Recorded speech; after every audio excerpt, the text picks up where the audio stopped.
Actually, I will go ahead and get started now. So, hello all, welcome to the round two of his/her American story, where we talk a lot about the history of race and how it's developed. So today we're going to be looking at interracial laws and just how that's developed over time and just how complex the history is behind legalizing interracial marriages.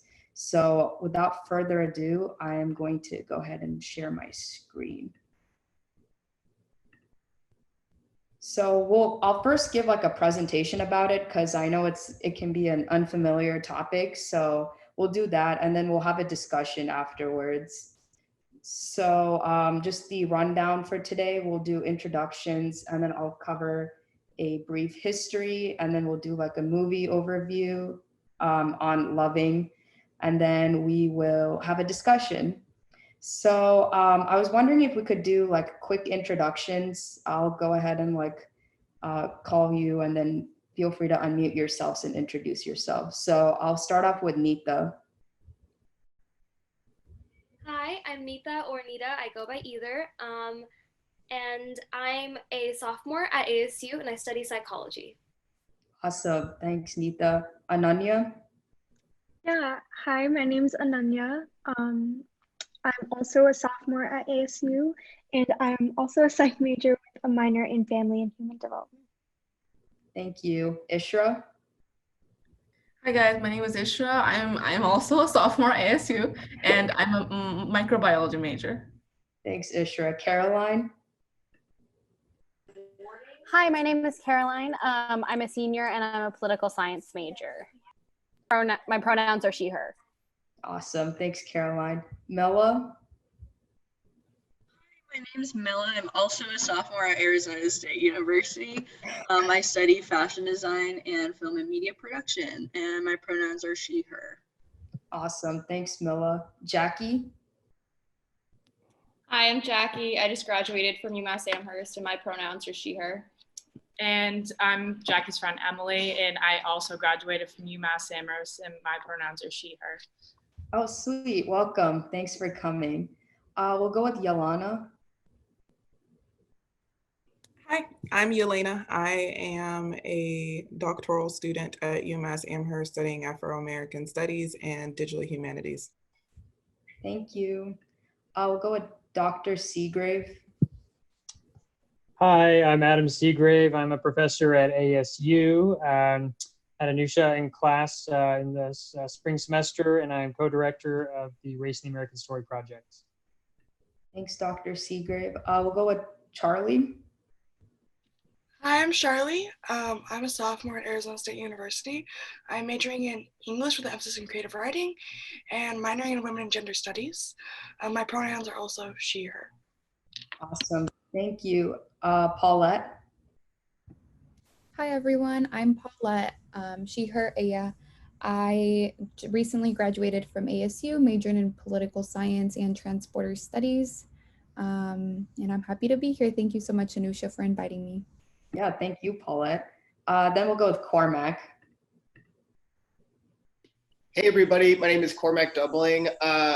Like Anusha, I am a fellow with Race in the American Story. I just graduated from ASU with political science and in civic and economic thought and leadership. I'm attending DePaul University in the fall for a master's program in comedic screenwriting.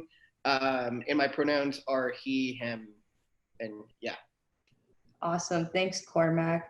I think that should be everyone else. Okay, so I'll go ahead and get started on why we're going to be talking about this topic, why it's important in our history and as well as today. Just like race has been changed over time, like how we define race and as well as how others view it. So with interracial relationships, we're just looking at how does society view these relationships? How does this affect us today? And then just looking at rights of an individual. So we're going to be going through several court cases and laws that have an impact on individuals and how their constitutional rights have been protected or not protected too. And then there's also the debate about biracial, when someone is born with parents with different races, like the media or others are just very quick to judge them based on one race over like their mixed identity. So we'll be having like a discussion on those points. So, right. So this session, we're going to be focusing solely on the United States and its history. My next session will be focusing more on a comparison with US and the world and how they view interracial relations. So in the beginning, we have one of the first known interracial marriages to occur between Pocahontas and John Rolfe. I know in my last session, we talked a lot about the film Pocahontas and how accurate that was. So that's coming back too in this. And then 1776 was when the 13 colonies banned interracial marriage. And then some of them slowly started abolishing that ban. And then in 1883, there was a major Supreme Court case that claimed that the the interracial marriage laws, they don't violate the 14th Amendment. And then the big Supreme Court case that undid the Pace v. Alabama is Loving v. Virginia, which I will get to. So starting off with Pocahontas and John Rolfe, their marriage took place in 1614. This was a pivotal, I guess you could say kind of pivotal time period, because that was when the English arrived in Virginia and they were taking over Jamestown. And this, like, one way to maintain peaceful relations, they thought would be a marriage between Pocahontas and John Rolfe. And Pocahontas was very young too. Like, I know in the movie, like, they totally depicted it like in the opposite way. And it wasn't kind of like a love at first sight kind of deal. It was more of like trying to preserve the relationship between the English and the Powhatan Confederacy. Of course, that alliance didn't last very long because there were two wars between the English and the Native Americans. And Pocahontas died very early from contracting smallpox too. So this was the beginning times. And then you move on to the 1660s and 1670s and so on. You see laws beginning to appear for interracial marriage. This was the time period where the Barbados slave codes were coming into existence, and as well as other laws that have been passed to restrict the rights of slaves.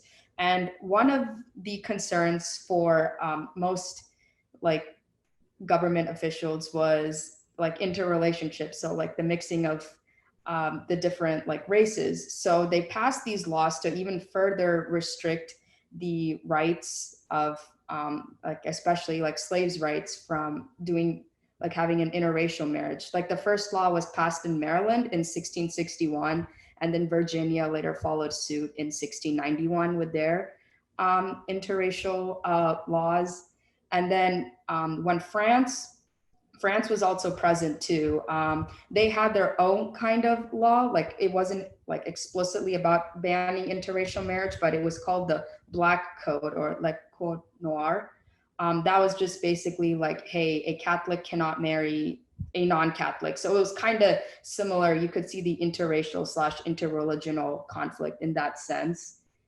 And also, there was also a big indentured servant population. So the laws were also passed from like slaves and indentured servants from having a relationship too.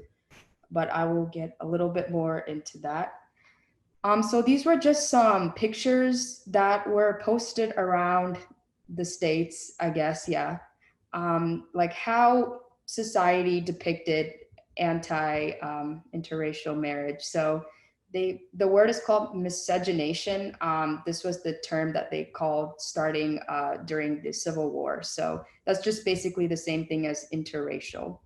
So it's just interesting to see like how like these images that you see, like how these relationships were being portrayed. Like they thought it was some sort of sin, like I don't want to say sin, but they just viewed it as like taboo or just like not normal for society. So I found some of these images for that. And then, yeah, even like if you look at the media, like this is the time where they tended to fluff a lot of things too. Like the language on how they categorize, like especially like minorities. You can even see like how they write these newsletters, like the tone that they take. And then this is just a picture of Virginia's bill that they passed to prevent interracial marriage too. So those are just some examples. And then I just wanted to go over common misconceptions. So these laws weren't necessarily targeting Black individuals. 14 states passed laws that were targeting more of they call it the Mongoloid race. I know that's kind of like derogatory now, but more of the Asian, East Asian race. There's also a couple of states that passed laws on preventing marriage between a Native American and a white person.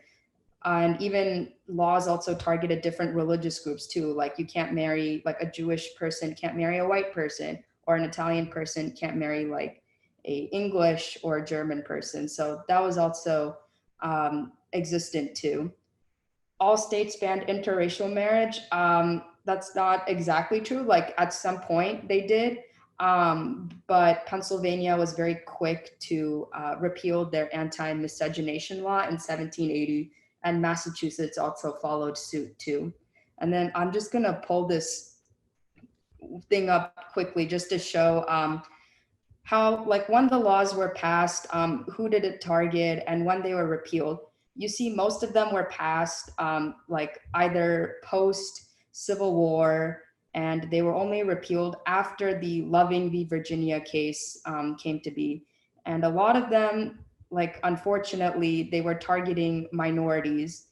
So these are the states that passed these laws. And then because of this Supreme Court case, Loving v. Virginia, a majority of them overturned. But yeah, you see, like, when the laws were passed, like the timing is really important because you have the Jim Crow laws, especially during this time. That's where like segregation like was slowly starting to increase, especially in the South. So these laws also played a key role in leading to segregation. And then I have influence of power and wealth. I know that many states made these relations illegal, but powerful individuals got away with it. Like, as you can see here with Thomas Jefferson and his slave, Sally Hemings. So Jefferson had a total of 12 children. 6 of them were from Sally Hemings. And it was interesting because the 6 children that he had with her, like some of them were slaves and some of them got to be free. And that all depended on the skin color, I believe. I know we were talking about this in our Race and American Story class. So it just shows like how power and influence, like power and wealth can go over the laws. So I just wanted to bring that point up. So this is kind of leading post-Civil War. This is like when Reconstruction is slowly dying down and the Democrats take control over the South. So this relationship was between a Black and a white woman, and they contested it to the Supreme Court because they felt that their 14th Amendment right, which is equal protection, was violated by these anti-miscegenation laws. But the Supreme Court said that, hey, if a Black man and white woman or vice versa had that relationship, you guys would be in trouble either way. They claimed that it was equal in that way, and Alabama did not violate the 14th Amendment because, like, regardless of like whether the man was white or Black, like you'd still be punished for it. And it just shows that how states' rights were valued over the constitutional rights of an individual. So I just wanted to talk a little bit about that. And then in between the Pace v. Alabama and Loving v. Virginia, there's a case that doesn't get talked a lot about, which is McLaughlin v. Florida, sorry. This kind of basically started slowly overturning the precedent of Pace v. Alabama. And this was when we start to see a slow acceptance of interracial relations or interracial marriage. And then I also noted that the timing was very interesting because 1964 was also when the Civil Rights Act was passed. So there were a lot of things happening during this time period. You have the Civil Rights Act being passed, the Voting Rights Act being passed, and then you're also going to be having this very big Supreme Court case called Loving v. Virginia also being passed too, which basically ruled all anti-miscegenation laws are unconstitutional. And then now on to a little bit of Loving v. Virginia. So in this Supreme Court case, it all started with a couple in Virginia. Their name was Richard and Mildred Loving. Richard was white and Mildred was a mix of African and Native American ancestry. Turns out they found out that they were pregnant. They've been in love for a long time and they wanted to get married, but in Virginia, they repealed the 1691 Act to make it more specific. In 1924, it's called the Virginia Racial Integrity Act. So that was in place. So they could not get married, but they were still together and they got jailed for that. And then they ended up having to move to DC, where they met up with Robert Kennedy, who was the former Attorney General at that time. And they got help from the ACLU and they took their case to the Virginia Appellate Court of Appeals. And they said, no, Virginia did not violate your 14th Amendment rights. It's still fine. And then the Supreme Court ended up ruling the opposite of the Virginia court, stating that these laws were unconstitutional. It violated the 14th Amendment Equal Protection Clause and Due Process Clause. So there's that. And also one thing it did was obviously overturning that previous Supreme Court case called Pace v. Alabama, and then based in Virginia. And then later on, it took several years for all of the states to repeal their marriage laws, with Alabama being the last one to do so in 2000, which was still kind of fairly recently. So I thought that was interesting to bring up. And then I just wanted to show some pictures. I've always wondered why they called Virginia is for lovers. It's basically based on Loving v. Virginia, the Supreme Court case. And then this is the tombstones of Richard and Mildred Loving. Mildred died in 2008 and then Richard died from a car accident. So I wanted to show that. And then, yeah, once again, I just wanted to show a quick timeline on the anti-miscegenation laws in the United States. So it's interesting how Minnesota, Wisconsin, New York, they didn't have any laws. And then slowly, you have New Mexico, Washington repealing it by 1887. And then a majority over here in yellow, 1948 to 1967. And as you can see, majority of the South, it took them 1967 and forward to go ahead and repeal that. And this chart over here just specifically focuses on 1940 in between with the Supreme Court case Loving v. Virginia, on how long it took for them to appeal their laws. And then I just wanted to talk about why this is important today. You still see prejudice and discrimination going on. The reason why I thought of this was just because if you look at Meghan Markle, for example, she's both Black and white, and the way how the press characterized her, they seemed like she was very ignorant and all these other negative things about her. So celebrities with biracial identities sometimes have been subject to criticism from the press. So you can see that especially in the royal family too, what I was mentioning with Meghan Markle.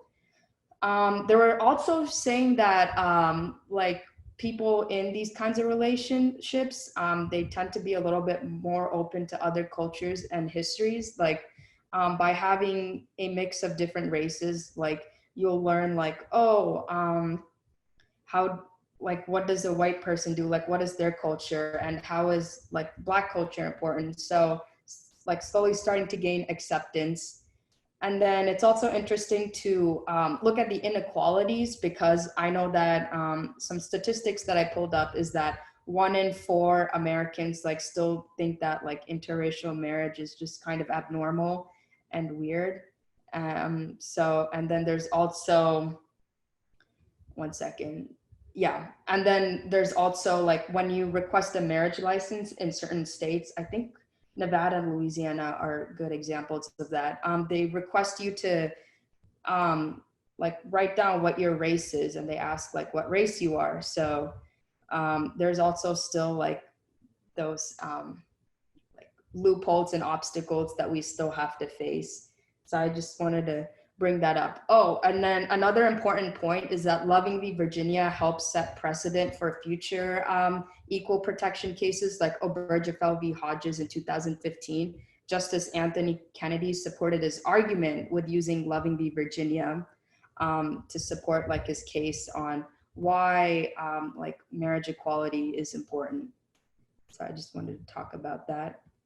And then, yeah, I just put out like my next session will be focusing more on a global lens. So we'll be comparing like America versus the world. And that's next Saturday, August 8th at 1 p.m. AZ and 4 p.m. Eastern time.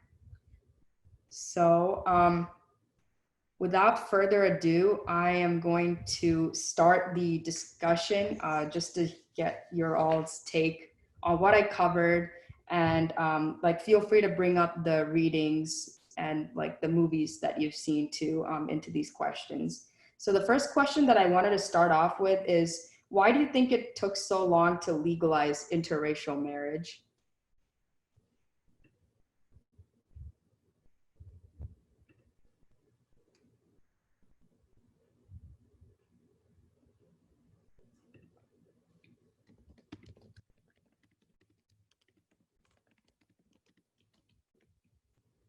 Okay, I guess I can go ahead and start it off. Like, it's kind of the, oh, Yolanda, were you gonna say something? Okay, so for me personally, when I was doing my research, like I noticed how like it's the same thing on why it took slavery so long to abolish compared to other countries. Like I know that like other places like in Europe and Canada, they it took them like a lot less longer compared to us. Like they abolished it in the like early 1800s, and then we were like 1865. So it's kind of similar to that. And I know that like we're very like focused on tradition and structure. It's just the same thing with the civil rights era too. So like it takes a long time for like that to happen and have like a huge change, especially when you want to like abolish like those laws too. It's going to take some time. Going off of that, I think it's also because of tradition. I mean, that could be one of the many reasons. But, you know, I feel like people, when they see things, like even in today's time, getting LGBTQ gay marriage rights, that took quite a long time because it was something that was different. So tying this back to interracial marriage, it's something that's different. And again, it was during the civil rights movement, so that obviously had a big impact. But a lot of people, they like to focus on tradition. They like to see things in a certain way, and interracial marriage just wasn't their point of view. It didn't match what they believed society should look like, which is why I think it took so long for it to be okay. And then, oh, sorry. Oh, no, it's all good. I was just saying, going off of Ananya's point as well, I also think, like, of course, this will be a part of the discussion for August 8th, but I think if you kind of compare the cultures internationally and nationally, so for example, if you think about how many people live in China, like the population density of how many, I guess, just the sole group of Asian people living there versus the US, it's kind of more of this like melting pot where there's people of all different races and ethnicities. I also think there's like a culture gap there as well. Obviously, I don't speak for the whole group, but I just mean that like internationally, at least from what I've seen in history, I think sometimes in their point of view at the time, they were expected to marry someone that quote unquote matched their race. And in America, even if you think internally, the culture is different between the North and the South. Like, it's all one country, but still, obviously, like the South, it took longer for them to, like you said, abolish slavery. I think it's just, yeah, like same thing. It was considered like a quote unquote taboo thing. They weren't certain that it would fit into their standards. And I think that's just why that they just like didn't accept it. I think you guys are all making really good points. I think also something important to point out is that anti-miscegenation rhetoric and laws are not just focused on marriage. It's focused on procreation. It's focused on having children, having sexual relations, and very much so we're rooted in ideas like one of the posters you posted up of like racial integrity, and by that meaning more so keeping white people white, keeping minorities, not even just keeping minorities in terms of numbers, but you keep white people white so that they're not mixing with other groups. You keep black people black by making sure that they do not mix with, to reinforce and continue to push forward the racialized hierarchy that the United States had and still has. And so I think also, like, as far as the question, like, why did it take so long? There's no real point other than when it happened where it would have been even, I think, culturally or politically possible, because surely ideas of mixing races and biracial, multicultural offspring and children were not going to be received in any type of positive life during segregation. Segregation depends upon clear boundaries between groups. And like you see books from the early 1900s that are really like scared of ideas of passing Black people that are so light-skinned that they can pass as white. And those fears reinforce those fears of miscegenation. And so I think that also kind of, the why then is very much so, I think, also I don't know when else in American history the actual political and social landscape would have allowed that to happen. I know Cormac had your hand up. Were you going to add to that? Yeah, I think that like Yolana's absolutely right when she brings up like the fact that miscegenation was to limit kind of any spread, like any interaction between races. I know I read a book about like some figure from the French Revolution earlier this summer, and in that book it actually described how Code Noir was passed because they were too worried about white Frenchmen having too many mistresses that were slaves. So even like in terms of like just like their own personal lives, white people were very concerned about like even just something like having a slave mistress. Whereas you look at, but like then you look at like kind of the broader aspect of American history, you look at all the people who had slave mistresses, in addition to Thomas Jefferson, and you see that they don't necessarily like respect those women in those relationships. They're basically taking advantage of the inferiority of the woman, both racially and based on her gender. So, but one thing that I find interesting is that I feel like much of the efforts were placed on preventing Black men from being around white women. And I think there's a very conscious reason for that. We know that white men tend to get very, very worried whenever there's something that might threaten them and that might threaten their control of power. And like with their ability to have like relations with their slaves that were women, that was never going to be really hindered. It was going to be something that might have a few laws, but it was something that wasn't really addressed out in the open. However, I think that white men were terrified of the aspect that that they would have to compete with Black men. I think that a lot of the kind of stereotypes that were spread at that time were either meant to make Black men feel as if they weren't manly, as if they were servile. James Baldwin references like how the Black man in America has always been taught to think of like to look down on himself. But I think the other thing is a lot of these stereotypes are born out of feeling inadequate, out of white guys who feel like they're not going to be as strong as a Black man, or as tall, or even have the same endowment as like that Black man. And it's because, and that's what I think they were so worried about, was their own kind of sexual inadequacies fueled this concern that white women would go for Black men. And that's why I think you had not only these miscegenation laws, but that's why you see some of the really horrible motivations behind lynchings. Like, for starters, lynching is never okay.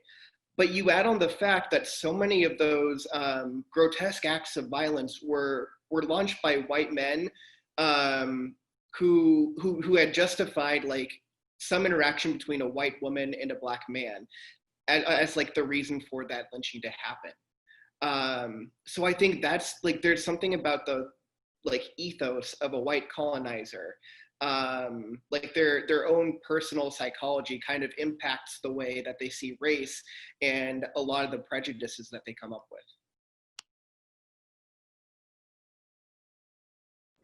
Yeah, for sure. Like when you were mentioning that, Cormac, it made me think about like Emmett Till. Like the reason why like he got like lynched was like the white men thought that like he was like, I guess, kind of flirting with like his wife, and they got very overprotective and defensive. So you can see how like protection and defense was like played a lot, especially like in a white man's role, and that just kind of adds to like their increase in power and control that they have over the family, or just like over their society or community in general. So that just made me think about that example too, and which makes them think that, oh, like lynching or having these laws is a justifiable means for me to protect my family, protect their race. So I think that's why like it was very deep rooted in the South's culture for such a long time, because I know also like one of the questions I was going to ask is about like the media, like the newspapers and films, like how do they portray different races? So like that's also something interesting to consider too. Does anyone else have any thoughts for this question?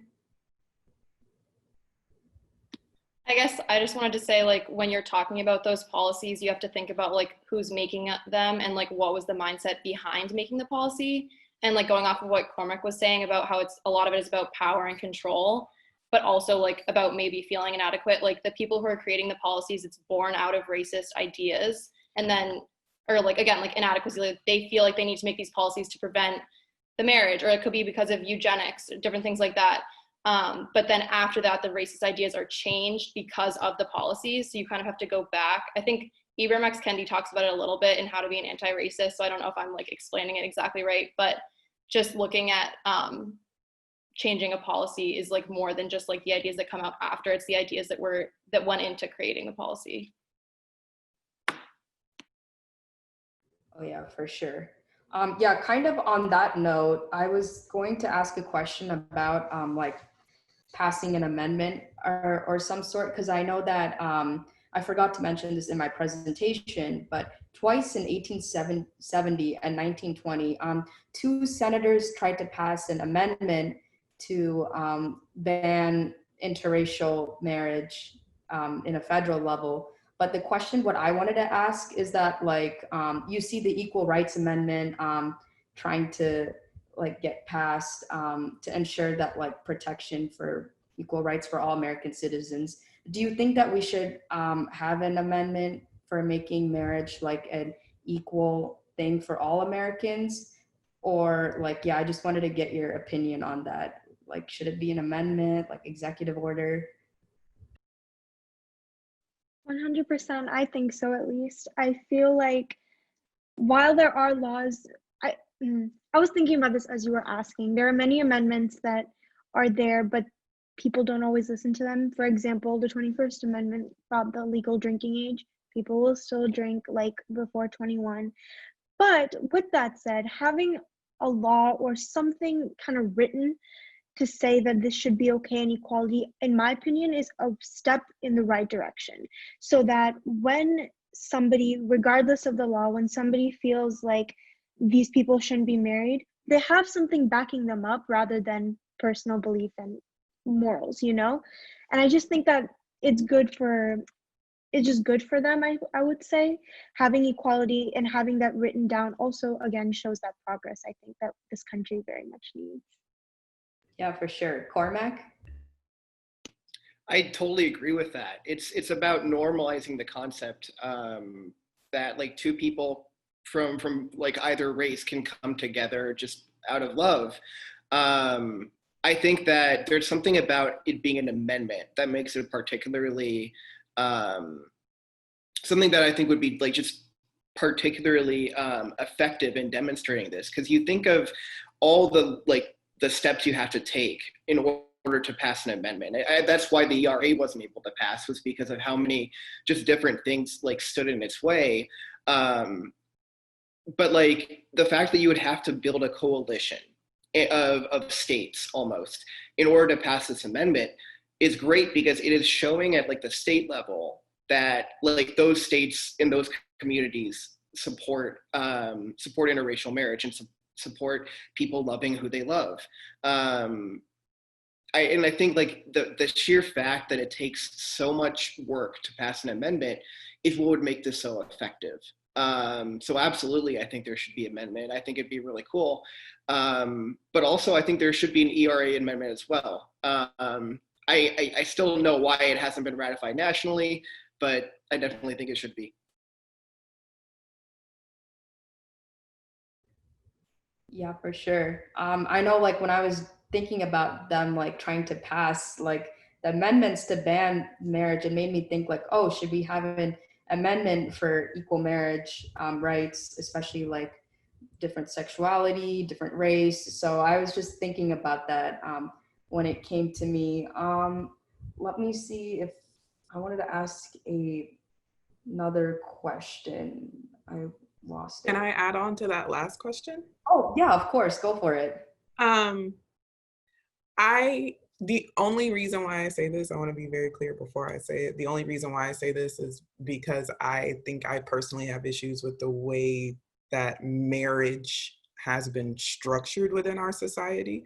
And for that reason, I'm very hesitant with the idea of constitutional amendments focusing on marriage, because most of the rhetoric surrounding why people should and should not be married is not about the legal aspects of marriage, and more so about moral, even religious in certain cases, the ideas of moral and religious discrimination.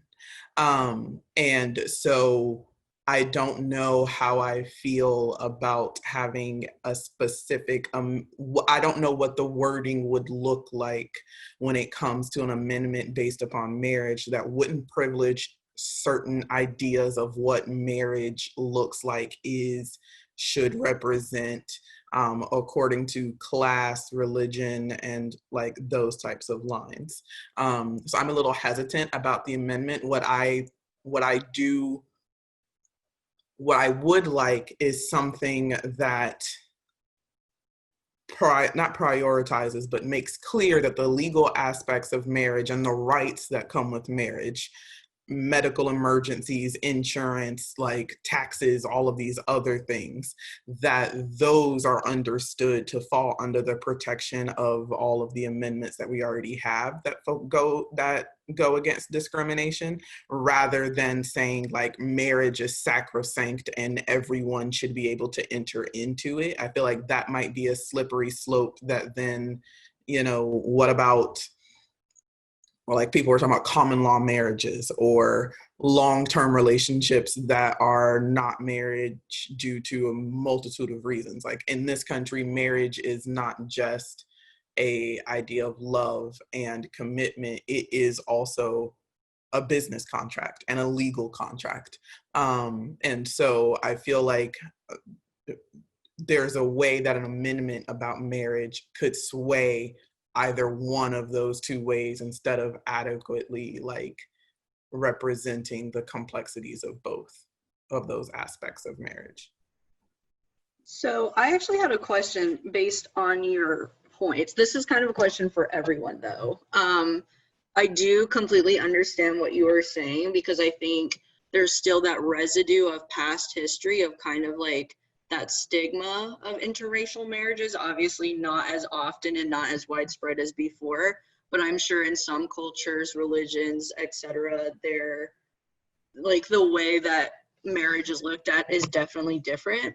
So that brings me to my question of, besides an amendment or a specific law, because I think one law or one charter in the amendment couldn't outline or detail each aspect of marriage. Do you think there is kind of like a systemic building way to, I guess, transform the idea of marriage into a better light? Like, should there be like an educational structure for younger generations to see marriage as a different way? Should there be like governmental forums that are held to, I guess, like have a discussion about it? Should universities offer classes that kind of go into the details of what a marriage represents legally, but also morally, and then in the terms of having just like a human connection through love?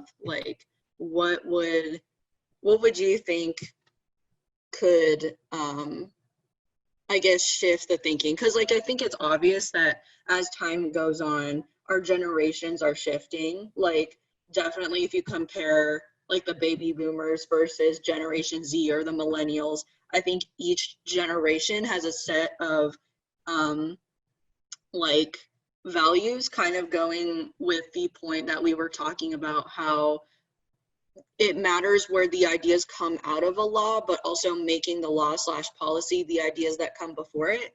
So I think it's kind of like a trickle down effect. That's how I think about it. Like, from the last generation to the next, some of our ideas remain the same, but each generation, more ideas and more values change. Like, an example is for Gen Z, like, or millennials, I think we all really care more about social media because we've come to an age where we're grown up in that. But whereas like our parents or our families, they're not as well versed in the I guess like on how to use it, on how to make a business out of it, how to connect and network on the internet.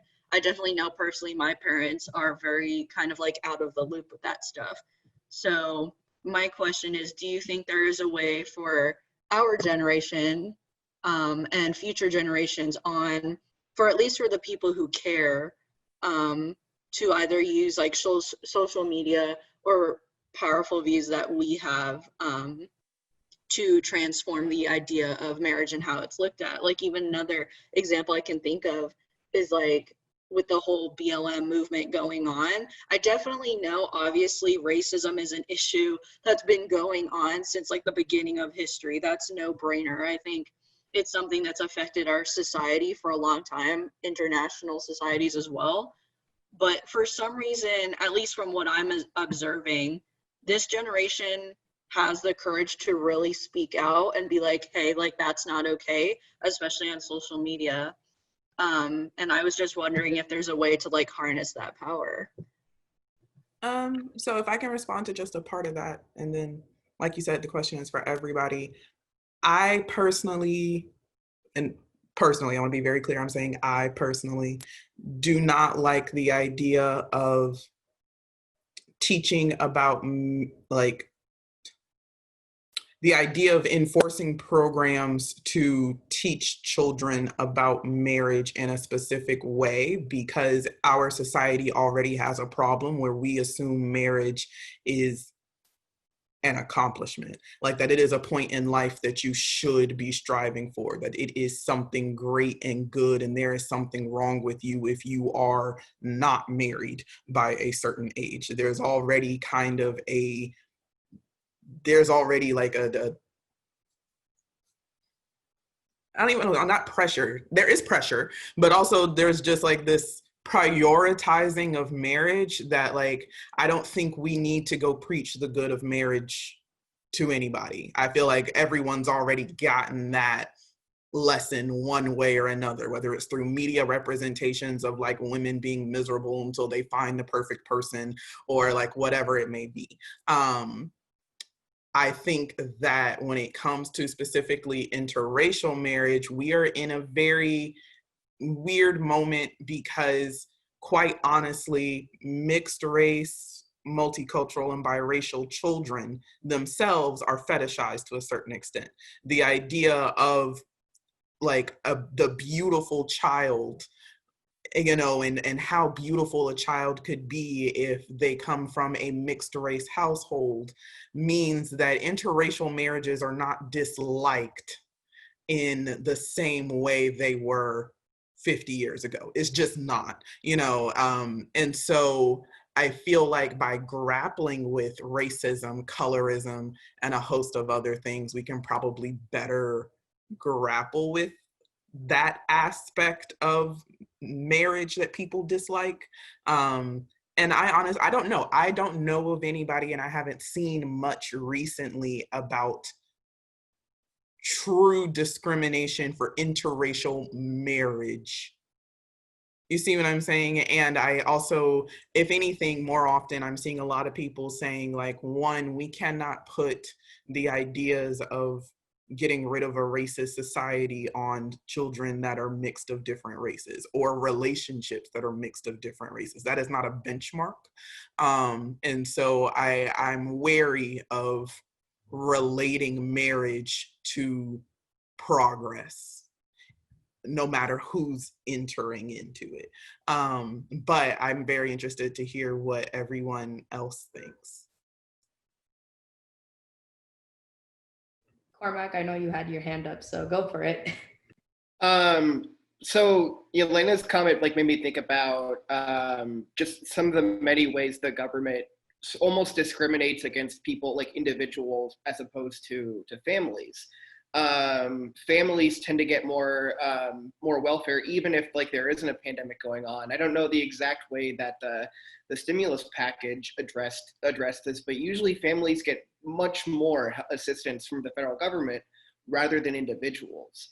And I think one helpful way of doing this might be to kind of keep the government out of legislating another like mandate for marriage, but rather have them focus on eliminating the ways that they kind of discriminate already. So those like benefits that go exclusively to families would go towards the individual. I mean, when you think about it, family is really just a collection of individuals.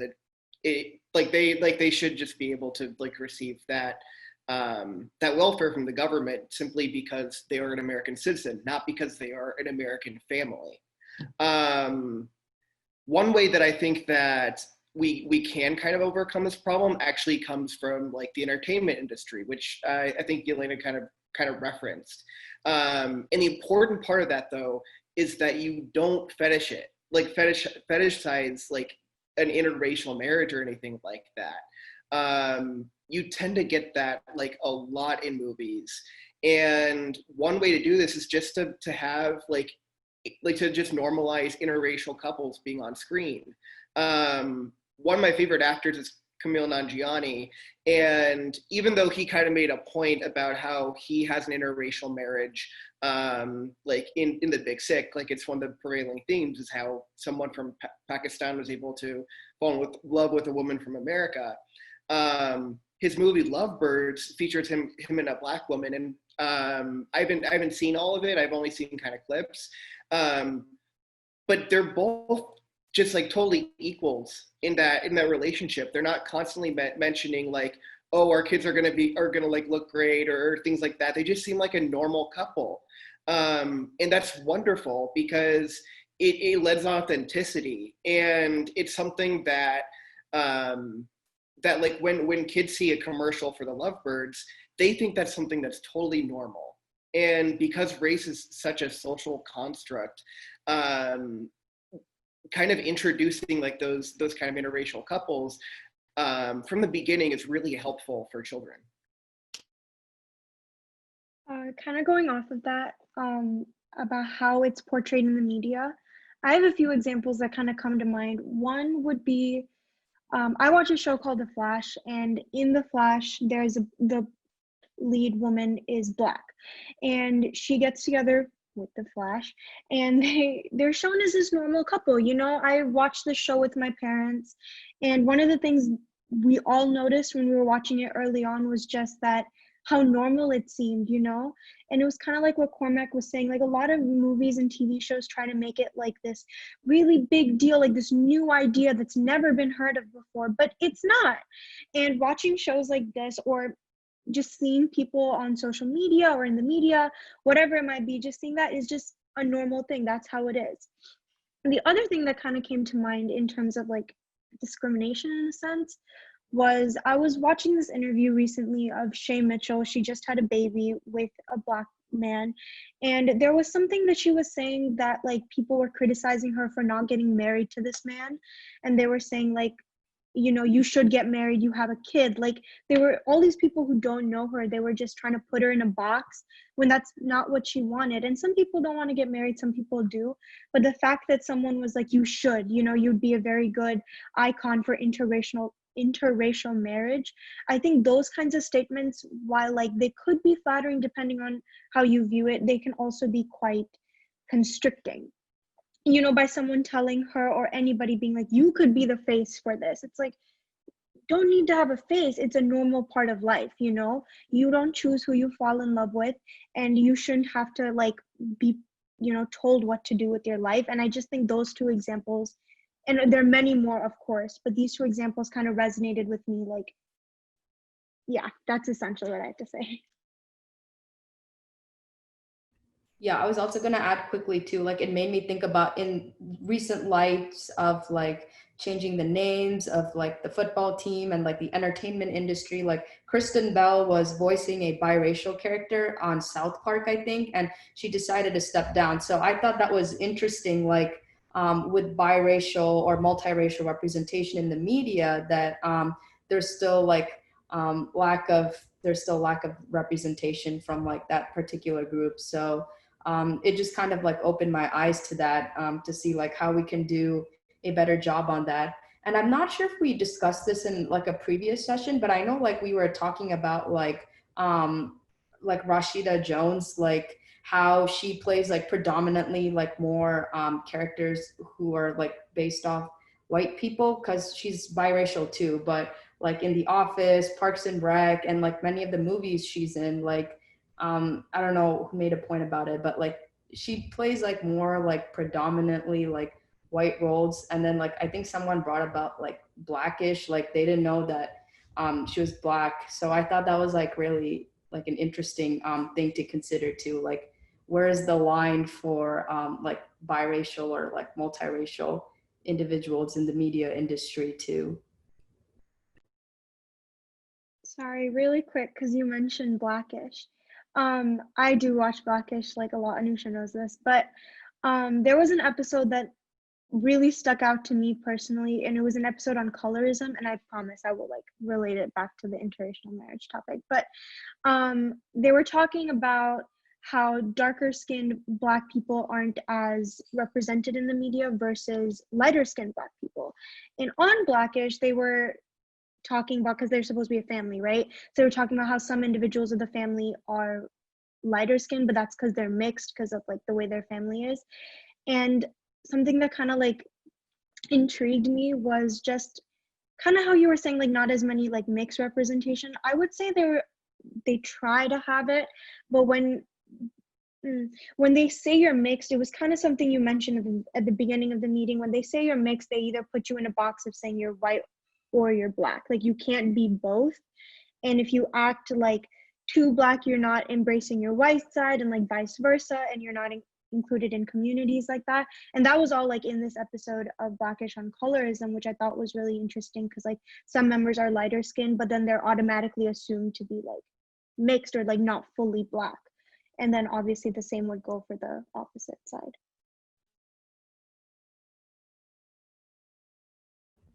Yeah, I was also gonna ask like something in the lines of like what Mila brought up with education. Like one of the questions that I was gonna ask is like why did we not talk about like I know it's a very touchy, sensitive subject, but like how come we didn't talk about Loving v. Virginia that much in our classes? Because I know in my history class we just like briefly talked about it. It was like, oh, important Supreme Court case, just know it.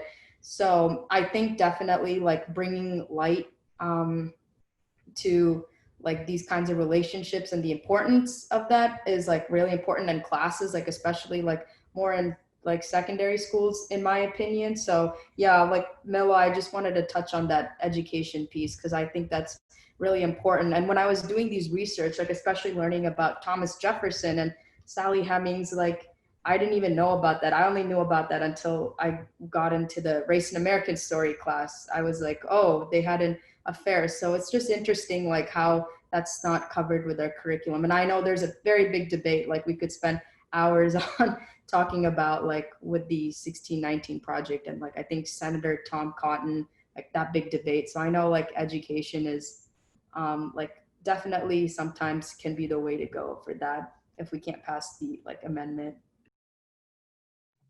Yeah, I just wanted to add on really quickly, going with your point, I had no idea. Like, if I'm honest, when, we were in high school and stuff, I don't even remember like talking about Loving versus Virginia at all. It was like almost kind of erased from our textbook. Like, I remember talking about the more prominent, well, not more prominent, but like the more, I guess, discussed court cases. Like Brown versus Board of Education, like all these other ones.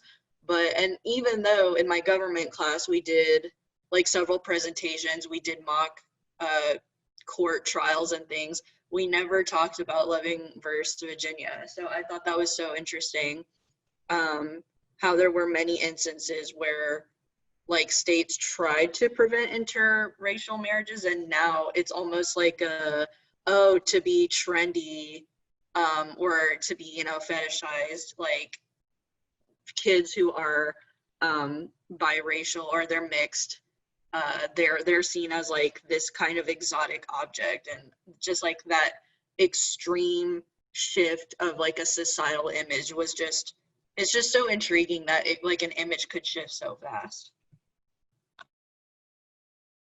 Yeah, and kind of adding on to that, like I also never learned about Loving v. Virginia in school. And like when I was looking up the resources that you provided, I'm just like, why did I not learn about this? And also I saw like a video a couple weeks ago that said the original design for Statue of Liberty was a Black woman. And I'm like, why didn't they teach us that in school? So like there's so much of history that is kind of erased to show what it seemed that early Americans would want to show. So I do think that education plays a big role, education in the media, because that's what, the youth and like that's what kids of the future see the most. So I do think like at least including that in the curriculum and more things like that would be a really good idea. And kind of in the media, yeah, like we were talking, sometimes it's fetishized, sometimes it's seen as like, oh wow, that's amazing. Other times like, oh, that's still a little weird. So I do think everything like what you guys are saying, having it be more normal and more shown like in the flash would be a good idea. So yeah, it's kind of reiterating what everyone said. No worries. I'm glad you brought that point up. Oh, Joanna, you want to go? Oh, I was just gonna say, like, the entertainment piece, I really appreciate you guys bringing that up. I don't watch The Flash, but my siblings do. And so, like, I smiled when you brought it up because I was like, oh, yeah, I forgot about that. I think also, though, that I think there should be a way that we represent these relationships that acknowledges the differences that people have to overcome to be in them. So, for instance, like as a Black woman, if I'm dating a white man, especially during like this time, you know what I mean? Like there are going to have to be many, many, many conversations about like, okay, what are your politics around this? What are your, and those conversations should probably happen no matter who you're dating, but it is very different and very important. Just culturally, it's very different. The same thing as if I'm a Black woman dating Puerto Rican man, or, you know, some like cultural differences are a thing. And I think that oftentimes when interracial relationships are shown in entertainment, they're not shown as two different people coming together and building a blended life. It's shown as two people who happen to be of different races living a life where neither one of them exhibits like their cultural upbringings. And so that is one thing I wish would change, like in the way that we represent these types of relationships in entertainment. Because I can't think of that many, except for interracial relationships where they're both people of color, where the rhetoric surrounding it is, we're bringing together this and this, you know what I mean? If any member of a relationship is white, you end up seeing two people that are just in a relationship and like culture doesn't exist for some reason. And so that was just something that I thought of while you guys were talking. And I wonder how entertainment is going to become like a major part of like the education of these norms and like these norms coming into society. Yeah, awesome. Thank you for bringing that point. Looks like we're a little over time, so I just wanted to thank you all again for coming to this session, and I hope you guys took away some new facts and new insights on this topic, and just appreciate your time on this, and I hope to see you all on August 8th for part 3, the global edition. Thank you. Thank you, Anusha. Thank you. Bye.